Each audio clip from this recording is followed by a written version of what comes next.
On November 4th, 2024, you authored a 73-page memorandum recommending the commutation of all 40 federal death sentences. Isn't that correct? Well, as I've told two Yeah, I members know, of the I know. committee now, But don't play the game with me. You would come here and disparage somebody else and not be willing to answer questions about how you commuted the sentences of murderers is ridiculous. Do you deny authoring it? I can't say without having It's ridiculous. I honestly, I can't believe you did. It quotes your letter. I don't know. You're losing credit. You should just admit it. You should just admit you authored it. Everybody knows you authored it. I was called here to talk about Mr. Blanche's nomination. Yeah, I know that's what you thought you came here to talk about. But the reality is your credibility is gone.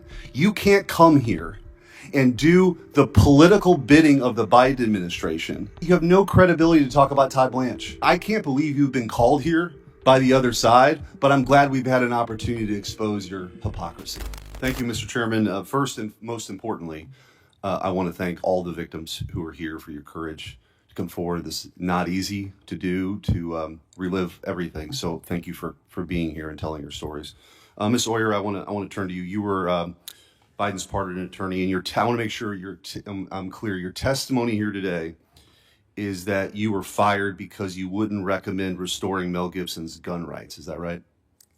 I was fired just hours after I declined to make that. Okay, you can't think of another reason why you might have been fired. That's the only explanation that I'm aware of. The Justice Department actually put in a pleading that was submitted in my appeal of my firing the fact that the facts of my firing are not in dispute. On November, and you talked about you're concerned about public safety. On November 4th, 2024, you authored a 73-page memorandum recommending the commutation of all 40 federal death sentences. Isn't that correct? Well, as I've told two members I of know, the committee now, but don't play the game with me because it's not. They've waived executive privilege. I have the report right here. It's dated April 24th, 2026. It's actually, your memo is quoted in here. It's public knowledge. And the idea that you would come here, you know that already. You would come here and disparage somebody else and not be willing to answer questions about how you commuted the sentences of murderers is ridiculous. I can't believe that you're here to do that. I don't have the authority to commute. Do you deny it? Do you deny that you authored the memo? I'm not sure which memo you're referring to. I'm referring to the November 4th, 2024 73-page memo. Do you deny authoring it? I can't say without having. It's ridiculous. I honestly, I can't believe you did. You did, and everybody in America and in the world can pull it up. So it's a ridiculous. Do you also? That looks like a document that has DOJ's logo on the cover. Yeah, and it quotes your letter. It quotes your letter. I don't know. You're losing credit. You should just admit it.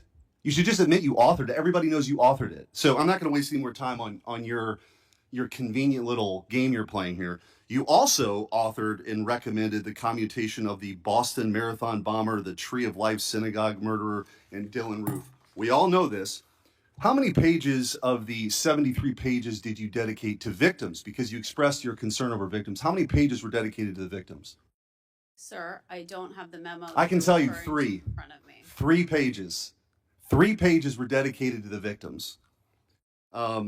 So I also happen to have, I made a special access request last year under the Presidential Records Act for documents from the Biden White House on the abuse of pardons and commutations. We recently got those documents. I want to show you a couple. Here's one. It's dated December 3rd, 2024, and it's an internal memo on the commutation of the 37 death sentences that you were involved with. The memorandum states that the White House worked with reporters to, quote, ensure positive coverage. It says the White House gave advocates, the elected officials, resources and key messaging to amplify the news. You personally recommended commuting all 40 death sentence cases, an even broader action than Biden took. Again, that included Dylan Roof, the Boston Marathon bomber, the Tree of Life synagogue shooter. Did you know that the White House was using your recommendations as a PR stunt? Sir, I have no idea what document you're referring to currently. Well, let me just ask you in general. Did you know that they were planning to message around your commutation? Sir, I was not an employee of the White House. Okay, I'll take that as a no. I'll take that as a no, but they used your ridiculous recommendation as a veneer of legitimacy. Document 2. I was called here to talk about Mr. Blanche's nomination. Yeah, I know that's what you thought you came here to talk about. But the reality is your credibility is gone. You can't come here and do the political bidding of the Biden administration. And then when you're called out on that and being fired, and thank God you're being fired. You know what I really think?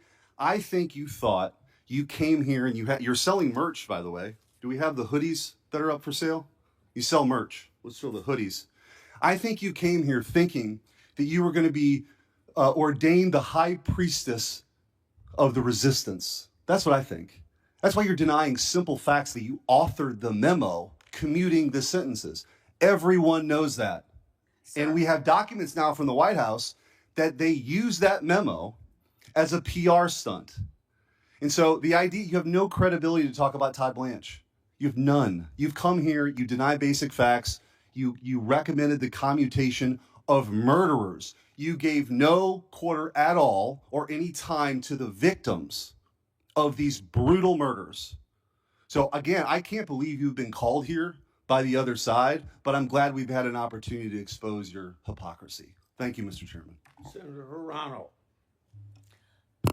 Thank you, Mr. Chairman. Thank all the witnesses for being here.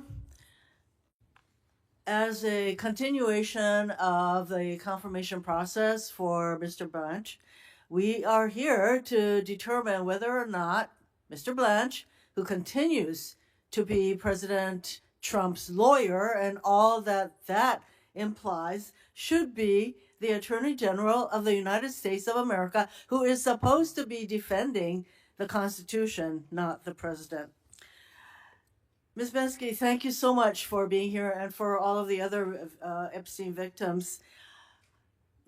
Mr. Blanche was asked whether he would meet with you, and because we knew that he had refused basically to meet with the victims of the Epstein crimes.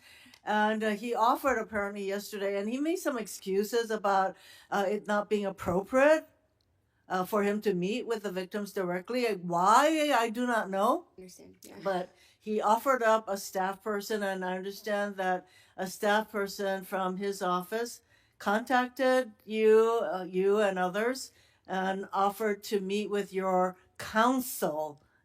Is that correct? Not with you directly. I am not aware of a staffer reaching out. I can ask, but we have not heard from a staffer. No, we have not heard from a staffer in the last. Okay, then let's get that clarified.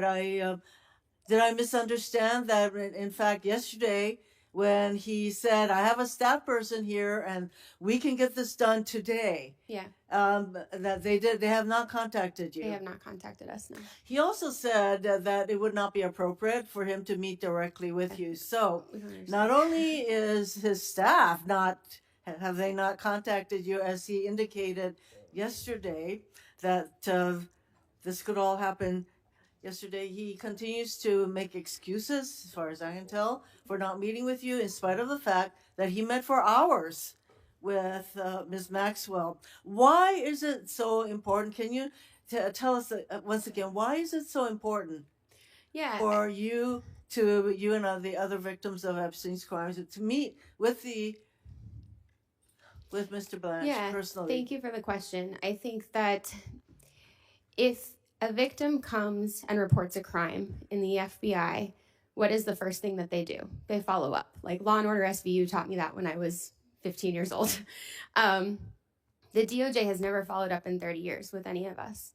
There is a lot in the files right now that you should be investigating and looking into.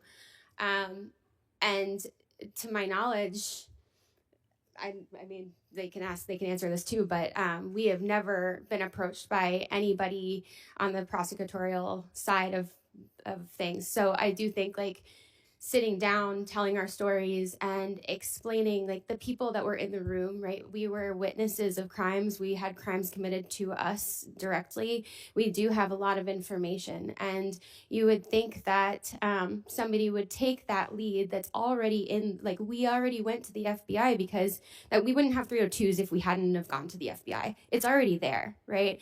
So the following up of those 302s, and then once it's supposed to be handled by the Department of Justice, why aren't we hearing from prosecutors? This case was never handled correctly from the beginning.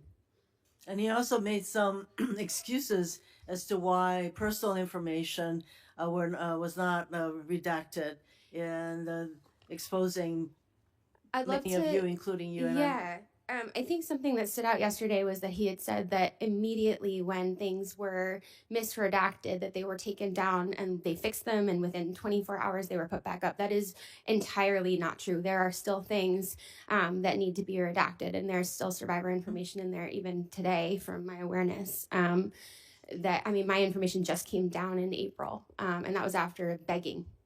Would you say that Mr. Blanche exhibits a rather dismissive attitude toward all of you and the Epstein crimes? 1000%, yes. Thank you. Ms. Oyer, Trump's DOJ under Todd Blanche leadership has purged career prosecutors for personal reasons for refusing to prioritize President Trump's interests over their constitutional oath. Todd Blanche has fired more than 1,200 former career DOJ employees who worked for both Republican and Democratic administrations. This doesn't even include all of the DOJ attorneys who resigned because they didn't want to be part of the kind of DOJ that Todd Blanche is creating, which is basically not a Department of Justice, but a Department of Retribution and Corruption, in my view. Ms. Oyer, what risks does this pose to our country for the kind of DOJ that Todd Blanche is running? Senator, one of DOJ's greatest strengths historically has been its non-political career workforce of experts, people who are experts in their subject matter. That is crucial to keeping all of us safe. We need people who have specialization in things like national security, prosecuting child exploitation, all manner of sophisticated crimes involving cryptocurrency. Mr. Blanche has decimated the expertise of the career workforce. The Justice Department has lost over a quarter of its attorneys under his leadership and has not been able to replace them, certainly not with experienced, knowledgeable, non-political people. I think the DOJ is very much losing its credibility. And as Mr. Ashcroft mentioned, the credibility and trust in DOJ is very important. The rule of law is very important. We have a president who does not believe the rule of law applies to him, and his attorney, Mr. Blanche, is helping the president proceed with his basically anti-rule of law agenda. I thank everyone for testifying today. Thank you.